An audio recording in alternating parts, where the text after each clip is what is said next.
तर या अतिरेकी हल्ल्याचा भाजपाकडून निषेध करण्यात आलाय। पुण्यातल्या अलका चौकामध्ये निषेध आंदोलन करण्यात आलं। आंदोलकांकडून पाकिस्तानचा धिक्कार करण्यात आला। आंदोलनामध्ये कौस्तुभ गणबोटेंचे नातेवाईकही सहभागी झाले होते।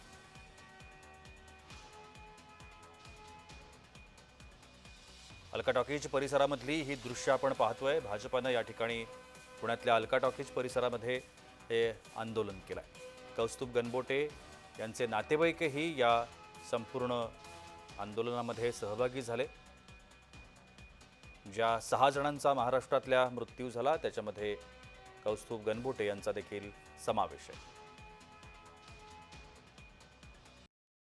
आणि आता नेमका 3 दिवसापूर्वी गेला आणि या हल्ल्यामध्ये काल आम्हाला काही इन्फॉर्मेशन नीट मिळत नव्हती। कधी वाटत होतं त्याला कधी येत होतं की त्याला काही झालेलं नाहीये। मग समजलं की त्याला 1 गोळी लागली, मग समजलं की 2 गोळ्या लागल्या आणि शेवटी रात्री 11 वाजता समजलं की तो गेलाय म्हणून। कधी इतका हसत मग आमच्या अख्ख्या फॅमिलीचा खूप मोठा आधार होता तो।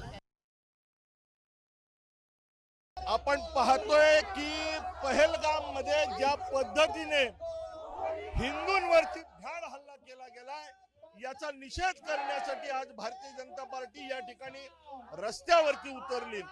हिंदूंवरती जर अशा पद्धतीने अन्याय अत्याचार झाले तर त्याला योग्य त्या पद्धतीने सडेतोड उत्तर आम्ही देऊ। ज्या तऱ्हेने उरीच्या हल्ल्यानंतर सर्जिकल स्ट्राईक झाला, ज्यानंतर पुलवामाच्या हल्ल्यानंतर एअर स्ट्राईक झाला, तसंच यावेळेला देशाची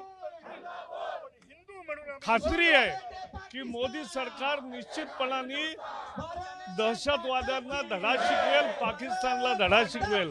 camera person Sachin sir, Rohan, Jai Maharashtra news, Pune.